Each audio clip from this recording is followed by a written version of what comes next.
Hello there folks, welcome back to the Chap's Guide. My name is Ash and I am your host on this journey through men's style, self-development and personal grooming. And welcome back to one of my quick-fire Q&A sessions.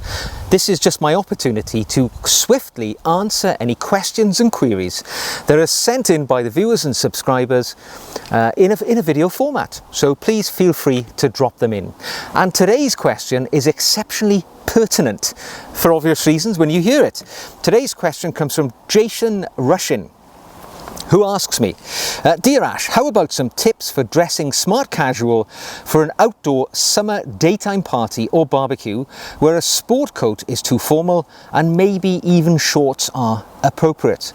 Well, as I say, extremely appropriate because today it's the middle of summertime in the UK. It is a brutally hot day here, and if I was going to a party this afternoon, this question would be exactly what I would seek to answer in the manner of my attire, because nobody wants to feel uncomfortable when they're in a social event. Now, admittedly, there may be occasions where you're invited to perhaps a social event with a twist of formality, so you don't want to let yourself down in your appearance. So I've got some suggestions for you. Basically, everything I'm going to talk about today is relevant to the type of event that you're going to and the level of formality. But I think, let me start with the way I am dressed right now, because the climate is getting warmer, regardless of what you may believe or think. And, you know, I think if you're going to a friend's party, barbecue, where you know there's no formality at all, it would be entirely appropriate to dress in the way that I am right now, in just a printed casual shirt, a Hawaiian shirt, or whatever you seek to call them. Because for me, it's all about comfort, particularly if there's no formality. We're just friends gathering together for a backyard barbecue, a few beers, a burger, a few sausages. Nobody needs to dress up. And this is my sort of habitual dress when the weather in this country rises above 25 degrees, which is admittedly infrequent. Yes, it's true. We do live in a temperate climate here, but for 2 or 3 months of the year, you know, we do get quite good temperatures, and this is my casual day-to-day attire. Now, I could tell you by standing up, if I may, that I'm wearing sort of simple khaki shorts as well, and on my feet I'm actually today wearing a pair of desert boots, because that is a nice, steady, comfortable ensemble of clothing, and I'm still presentable.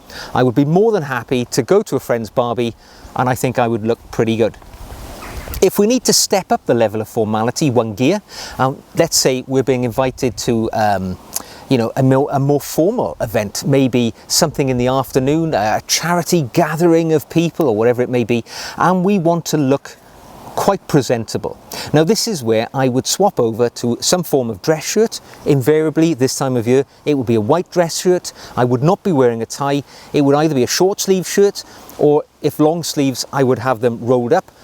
And I would most likely choose to wear either a linen or a cotton jacket over the top, an unlined, unstructured jacket. Now, this is the type of attire that I wear most of the time when it's quite warm. It's ideal really, because if it's a very formal event, you can just put a tie on and you look entirely presentable. But for a casual, slack sort of gathering of people, where a jacket may be required just to level up your formality, it's the great way to go. And on the lower half of your body, I would suggest chinos of some kind are the perfect trouser for this time of year. Whatever colour, obviously a lighter colour would be better for the warmer environment. The obvious choice is a khaki coloured trouser, or if you're wearing a khaki jacket, go for a light blue or a navy trouser in chino. That way you've got the contrast. Don't look as if you've got a mismatched suit on. You know, have a bit of contrast there. Make sure your trousers are a different colour or a different shade of a colour to the upper half of your body, or vice versa. And on the feet, you can't go far wrong with a chukka boot, a desert shoe, whatever is going to be appropriate for the situation you're facing. I would stay away from shiny leather in these summer months. For me, if I'm going really smart, I would wear a suede dress shoe of some kind. Now, I've got a suede brogue, which is my go-to smart summer shoe. It's perfect. If I didn't have that, I would certainly be looking down the road of, say, something like a suede chukka boot, or possibly a desert shoe if you want to keep the formality down to a minimum. So that's where I'd be going.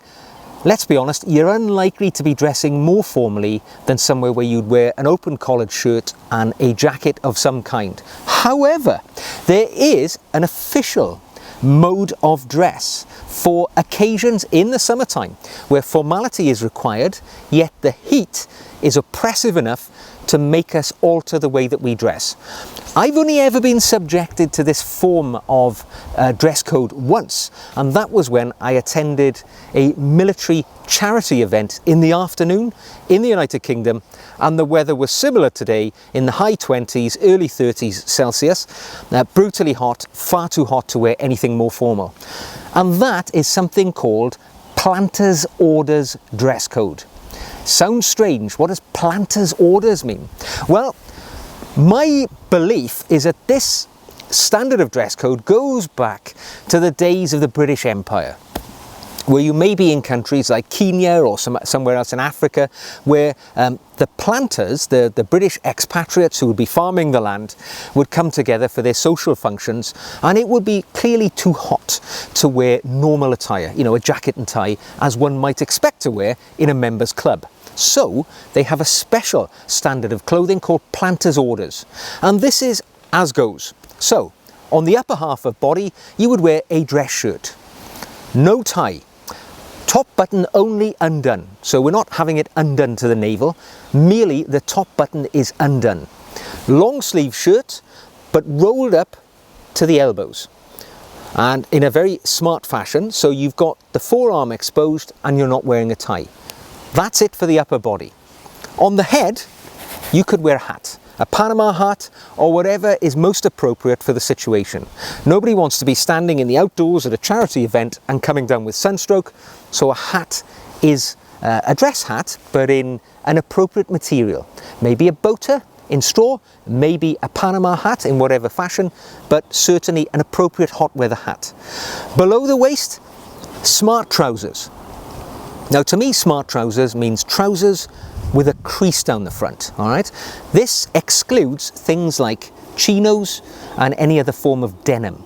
So smart trousers, I would suggest a light cotton trouser or something like that, but with an ironed crease. So you can see this is smart attire.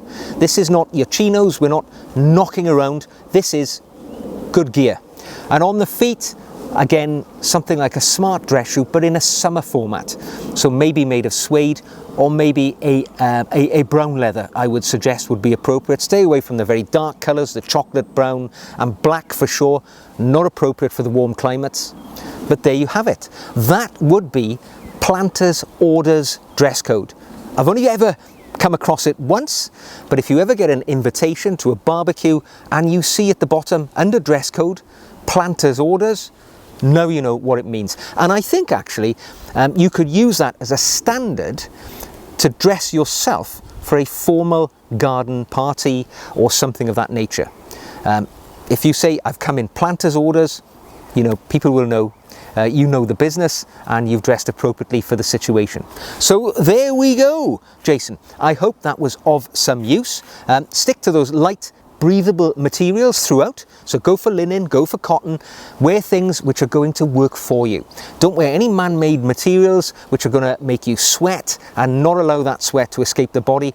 And you know, then you end up looking as if you've got pools of water under your arms and all over the place. Stick to the natural fibers and you won't go far wrong, and dress to the situation that you're attending. So there we go. Hope you've enjoyed that. If you have, give it a thumbs up. If you want to see more, click the red button. If you want to send a question yourself, drop it into the comment section below or send me an email. And if you'd like to support the channel, you can buy me a coffee. The link to do that is in the show notes below. So until the next time, keep your cool as all around you lose theirs in these hot summer days, and you won't go far wrong. Planter's Orders, it's the way to go. So until the next time, take care of yourselves. I will see you again very soon. Goodbye.